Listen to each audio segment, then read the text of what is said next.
Welcome, future insurance professionals. This video will cover essential concepts for the property and casualty insurance exam, helping you pass with confidence. Your success starts here. Let's dive into the core principles that form the foundation of property and casualty insurance. First, let's define risk management, which is the process of identifying, assessing, and controlling threats to an organization's capital and earnings.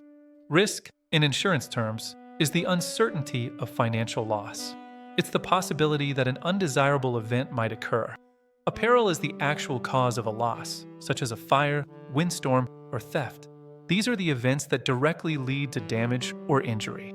A hazard, on the other hand, is something that increases the chance of a loss occurring or increases the severity of a loss.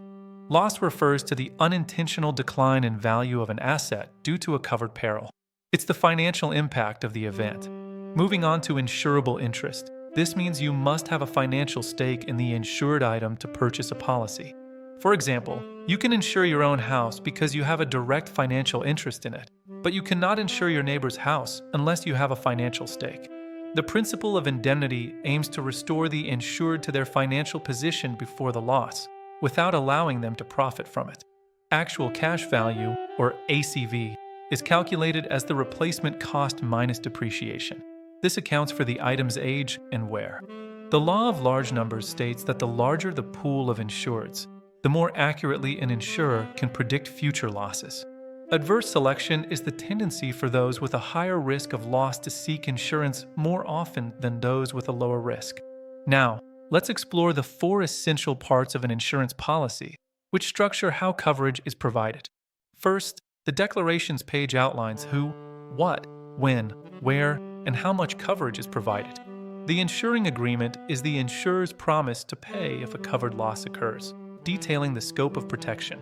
Conditions are the rules and duties that both the insured and insurer must follow, such as timely claim reporting.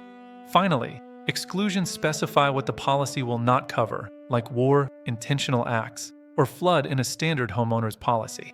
Deductibles are the amount the insured pays out of pocket before the insurance coverage begins.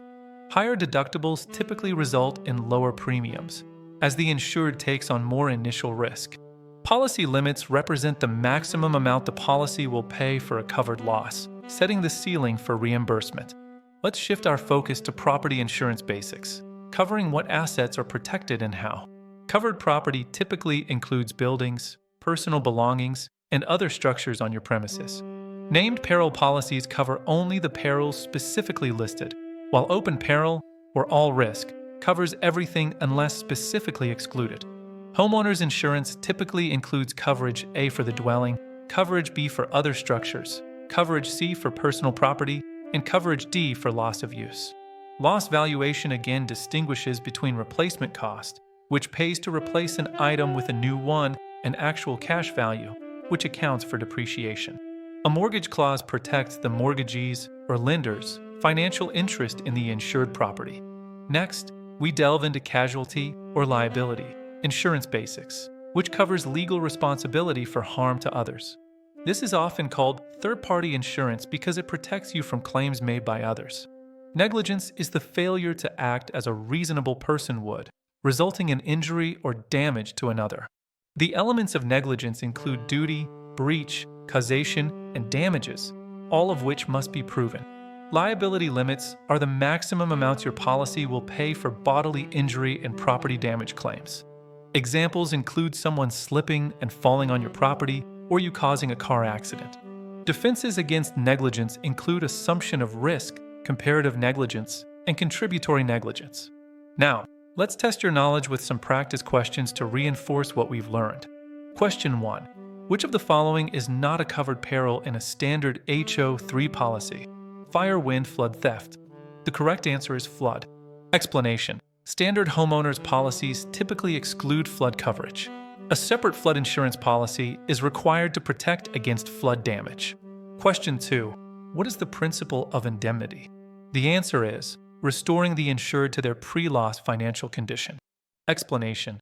Indemnity prevents the insured from profiting from a loss, ensuring they are made whole but not better off. Question 3. Define hazard. The answer is a condition that increases the chance of a loss. Explanation: a hazard makes a peril more likely to occur or increases its severity, like a slippery floor increasing the chance of a fall. You've taken a big step towards exam success. Keep studying, practice regularly, and you'll be well prepared. We've covered risk management, policy components, property insurance, and liability basics, along with practice questions. Check out our other videos and resources for more help with your insurance exam.